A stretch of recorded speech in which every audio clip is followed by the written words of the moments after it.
11월 11일 목요일 매일 성경 묵상을 시작합니다. 오늘 묵상할 본문은 사사기 5장 1절에서 18절입니다. 사사기 5장 1절에서 18절 말씀을 제가 봉독합니다. 이날에 드보라와 아비노함의 아들 바락이 노래하여 이르되 이스라엘의 영솔자들이 영솔하였고 백성이 즐거이 헌신하였으니 여호와를 찬송하라. 너희 왕들아 들으라. 통치자들아 귀를 기울이라. 나 곧 내가 여호와를 노래할 것이요 이스라엘의 하나님 여호와를 찬송하리로다. 여호와여, 주께서 세일에서부터 나오시고 에돔들에서부터 진행하실 때에 땅이 진동하고 하늘이 물을 내리고 구름도 물을 내렸나이다. 산들이 여호와 앞에서 진동하니 저 신의 산도 이스라엘의 하나님 여호와 앞에서 진동하였도다. 아낫의 아들 삼갈의 날에 또는 야엘의 날에는 대로가 비었고 길의 행인들은 오솔길로 다녔도다. 이스라엘에는 마을 사람들이 그쳤으니 나 드보라가 일어나 이스라엘의 어머니가 되기까지 그쳤도다. 무리가 새신들을 택하였으므로 그때의 전쟁이 성문에 이르렀으나 이스라엘의 4만 명 중에 방패와 창이 보였던가. 내 마음이 이스라엘의 방백을 사모함은 그들이 백성 중에서 즐거이 헌신하였음이니 여호와를 찬송하라. 흰나귀를 탄 자들, 양탄자에 앉은 자들, 길에 행하는 자들아 전파할지어다. 활 쏘는 자들의 소리로부터 멀리 떨어진 물 깃는 곳에서도 여호와의 공의로우신 일을 전하라. 이스라엘에서 마을 사람들을 위한 의로우신 일을 노래하라. 그때 여호와의 백성이 성문에 내려갔도다. 깰지어다 깰지어다. 드보라여 깰지어다 깰지어다. 너는 노래할지어다 일어날지어다. 바락이여 아비노함의 아들이여 네가 사로잡은 자를 끌고 갈지어다. 그때 남은 귀인과 백성이 내려왔고 여호와께서 나를 위하여 용사를 치시려고 내려오셨도다. 에브라임에서 나온 자들은 아말렉의 뿌리 박힌 자들이요 베냐민은 백성들 중에서 너를 따르는 자들이요 마길에게서는 명령하는 자들이 내려왔고 스볼론에게서는 대장군의 지팡이를 잡은 자들이 내려왔도다. 이사갈의 방백들이 드보라와 함께하니 이사갈과 같이 바락도 그의 뒤를 따라 골짜기로 달려 내려가니 르우벤 시냇가에서 큰 결심이 있었도다. 네가 양의 우리 가운데에 앉아서 목자의 피리 부는 소리를 들으면 어찌 됨이냐. 르우벤 시냇가에서 큰 결심이 있었도다. 길르앗은 요단강 저쪽에 거주하며 타는 배에 머무름이 어찌 됨이냐. 아셀은 해변에 앉으며 자기 향만에 거주하도다. 스불론은 죽음을 무릅쓰고 목숨을 아끼지 아니한 백성이요 납달리도 들의 높은 곳에서 그러하도다. 아멘. 오늘 본문이 포함된 사사기 5장은 드보라와 바락의 노래입니다. 그리고 이 노래는 전쟁에서 승리한 것을 자축하는 것에 그치지 않고 이 전쟁을 승리로 이끌어주신 하나님에 대한 감사와 함께 하나님께 순종하며 믿음으로 나아가기만 한다면 반드시 승리할 수 있음을 자신들과 자손들에게 대대로 전하는 일종의 간증입니다.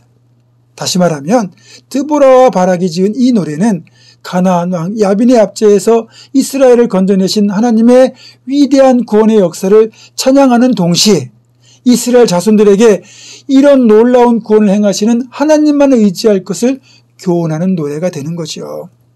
그러면 오늘 이 드보라와 바락의 노래를 자세하게 살펴보겠습니다.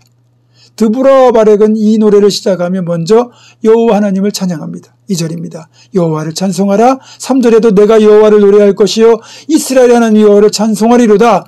4절부터 이후에도 여호와라는 단어가 추가로 11번이 더 등장합니다. 그러니까 드보라와 바락은 철저히 이 전쟁의 승리의 주역이 하나님이시며 그래서 하나님께 승리의 영광을 돌리며 하나님을 찬양하고 있습니다. 철병거가 900대가 있는 것과 같은 강력한 대적과 싸워서 이길 힘이 없었음을 인정하면서 철저히 하나님의 도우심을 통하여 승리를 얻었다는 사실을 고백하고 있는 거죠. 우리도 동일합니다. 우리 앞에 놓여 있는 태산 같은 문제들, 사망의 음침한 골짜기와 같은 고난의 시간들을 내 힘으로 감당하기는 어렵습니다. 나의 약함과 부족함으로는 승리가 어렵다는 거죠. 그러나 분명한 것은 드보라처럼 믿음으로 하나님께 순종하고 나아가면 하나님은 랍비도, 바락, 야엘 같은 동역자를 더하여 주시고 도움의 손길을 베푸셔서 능히 이길 수 있도록 해주신다는 겁니다. 우리 모두가 그렇게 믿음으로 꼭 순종하기를 주님의 이름으로 축원합니다. 그리고 이어지는 8절을 보면 왜 이스라엘이 가나안 왕 야빈의 압제에 시달려야 했는지를 말하고 있어요. 이스라엘 무리가 새 신들을 택하였으므로 그때의 전쟁이 성문에 이르렀으나, 이게 무슨 말이에요? 이스라엘 무리가 새 신들을 택하였다는 이 말은 하나님을 버리고 우상을 섬겼다는 말이에요. 전쟁이 성문에 이르렀다는 말은 그 죄악 때문에 하나님의 징계로 인하여 결국은 전쟁이 일어나게 되었다는 거죠. 그만큼 이렇게 자신들의 어떤 문제를 점검하고 잘못을 깨닫고 자복하고 회개하는 내용이 여기 들어있는 거예요. 여러분, 문제가 터졌을 때요, 왜 이런 문제가 발생했는지에 대한 진지한 숙고, 자기 성찰이 없으면 아무리 문제가 해결된다 하더라도 다음에 똑같은 실수를 또 반복해요. 그러니까 항상 그런 문제와 이런 징계 속에 왜 이것이 원인인지를 먼저 돌아보고 깨달아야만 동일한 잘못을 범하지 않는 겁니다.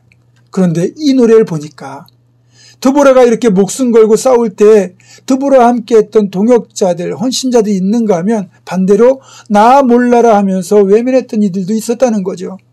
헌신한 이들이 나오잖아요. 2절에 보면 이스라엘의 영솔자들이 영솔하였고 백성이 즐거이 헌신하였으니, 그 헌신자들이 누구냐? 14절에 나오거든요.